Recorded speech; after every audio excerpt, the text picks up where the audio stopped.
Hello મિત્રો, શેરબજારની વાતોમાં મિત્રો રેલવેના શેરોએ નવા નવા હાઈ બનાવ્યા છે. રેલવેની કોઈ પણ કંપની તમે લો અને તમે 1 મહિનાનું રિટર્ન જુઓ તો મોટાભાગના શેરો તમને ડબલ થતા લાગી રહ્યા છે. આપણે બધા રેલવેના શેરો પર સતત બોલી હતા. કેટલાક રોકાણકારો એનો લાભ લઈ શક્યા છે, કેટલાક રોકાણકારો લાભ લઈ નથી શક્યા, પરંતુ એમાં કોઈ ગભરાવાની જરૂર નથી. શેર બજારમાં આવું ચાલવાનું છે. હવે બજાર નીચું આવે અને સારા ફંડામેન્ટવાળા રેલવેના શેરો છે એ લેવાની થોડી ઘણી કોશિશ કરવાની. હવે આટલી ઊંચાઈ હાઈમાં કાલે બજાર કરેક્શનમાં આવે, લોકો પ્રોફિટ બુકિંગ કરે તો બજાર નીચું આવી શકે, પરંતુ પરિસ્થિતિ એવી છે કે બધાને રેલવેના સ્ટોક લેવા છે. જેની પાસે છે કોઈ વેચવાવાળું નથી, સતત લેવાવાળા છે. મિત્રો, ઘણા મિત્રોએ કોમેન્ટ કરીને પણ કીધું છે કે ભાઈ તમારા વિડીયો જોયા પછી અમે રેલવેના શેરો લીધા અને અમને ખૂબ મોટો ફાયદો એમાં થયો છે.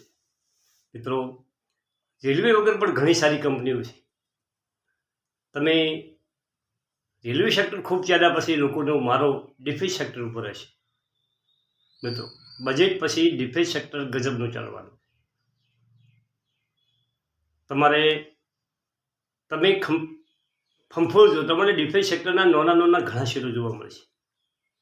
એનું કારણ છે કે ડિફેન્સમાં મોટી કંપની HAL છે, એની કેટલી સહાયક કંપનીઓ કામ કરતી હોય. એ ધારો કે મોટો એક એરક્રાફ્ટ બનાવવાનું હોય તો બીજી કંપનીઓ એમાં નાના પાર્ટ્સ ઉત્પન્ન કરી અને એમને આપતા હોય છે. અને આવી કંપનીઓ તમે રડારમાં રાખો તો પણ તમને સારું પ્રોફિટ મળી શકે છે. શેર બજારમાં બધું આપણે લઈ શકવાના નથી. આપણા ગજા પ્રમાણે જેટલું લીધું હોય, સારી કંપનીઓ લેવાની, નહીં ચાલી હોય તો એનો સમય આવશે, ચાલશે. ગભરાવાની કોઈ જરૂર હોતી નથી, પરંતુ સારી જગ્યાએ સારા શેરોમાં ઇન્વેસ્ટ કરવું એ મહત્ત્વનું છે. તમે EV શેરો જુઓ, TVS મોટર, બેંકોમાં PNB, કલ્યાણ જ્વેલર્સ, લોયડ સ્ટીલ. હમણાં આદિ શેર કંપનીએ ફાળવ્યા 15 રૂપિયાની 50 ઉપર લોયડ સ્ટીલના, અને 1 વર્ષ પહેલાં 11-12 રૂપિયા ચાલતો શેર આજે 44-45 રૂપિયા ઉપર ટ્રેડ થઈ ગયો. મિત્રો, આવી સારી કંપનીઓ તમારા પોર્ટફોલિયોમાં તમે રાખો તો તમને સારું પ્રોફિટ મળી શકે, એમાં કોઈ ના નથી. RVNL ગજબનો ભાગ્યો કાલે 20% સર્કિટ લાગી અને 160 ઉપર ચાલતો શેર 300 ઉપર પહોંચી ગયો. એપોલો માઇક્રો કેપ, આ એપોલો માઇક્રો એ ડિફેન્સ સેક્ટરનો શેર છે મિત્રો, અને બહુ નાની કંપની છે. માર્કેટ કેપ છે 3,503 કરોડ, ભાવ 133 રૂપિયા 40 પૈસા ચાલી રહ્યો છે. EPS 0.84 છે, PE 158 છે, PB 0.87 છે અને બુક વેલ્યુ 154 રૂપિયા છે.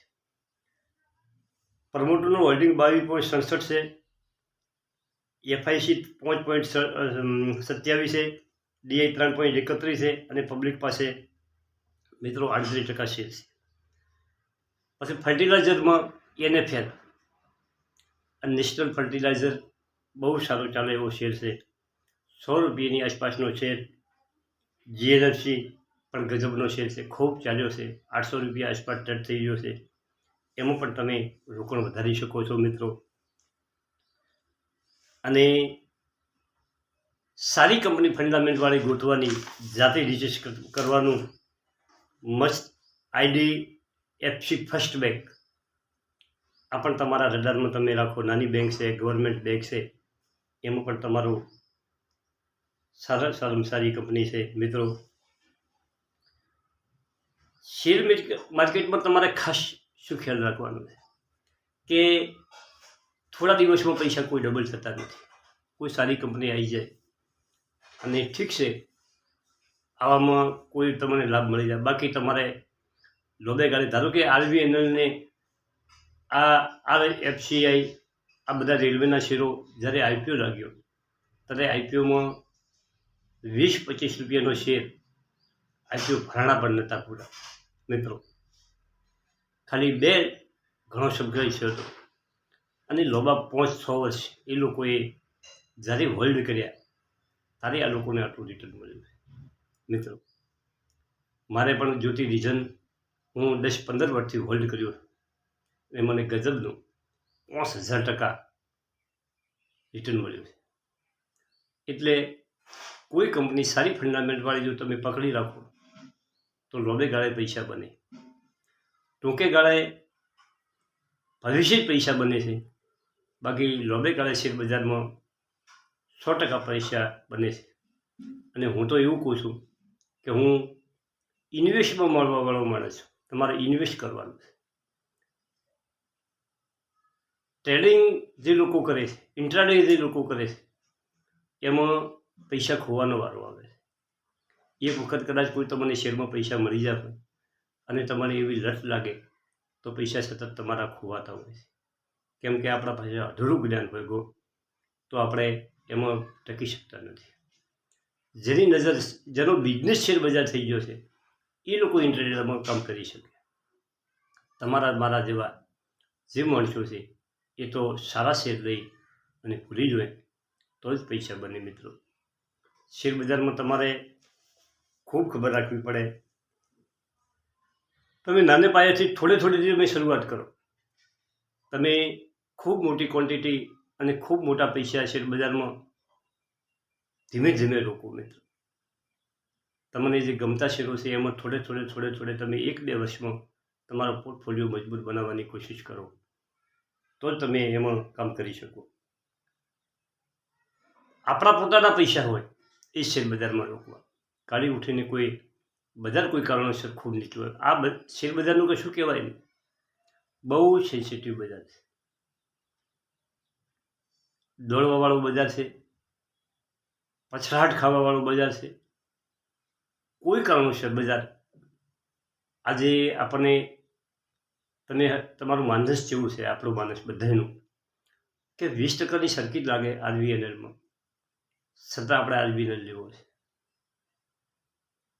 મિત્રો. તમે જુઓ આના શેર છે અને કોઈ કારણસર કોઈ સમાચારથી એ ગભરાટથી વેચવાની ચાલુ થશે તો તમારે મારે એ શેરમાં આપણે હાથ નહીં મોડવા. આ તો એક એક્ઝામ્પલ છે. અને ઘણી કંપનીમાં બન્યું છે. ટોચ ઉપર 1800માં લેવાવાળા હોય અને એ ઘટીને 1100 જાય તારે પણ લેવાની હિંમત ના થાય. 1800માં બધાને લેવો હોય, સસલાટ ઉપર ભાગતો હોય, દોડતા ઘોડા ઉપર સવારી કરવી.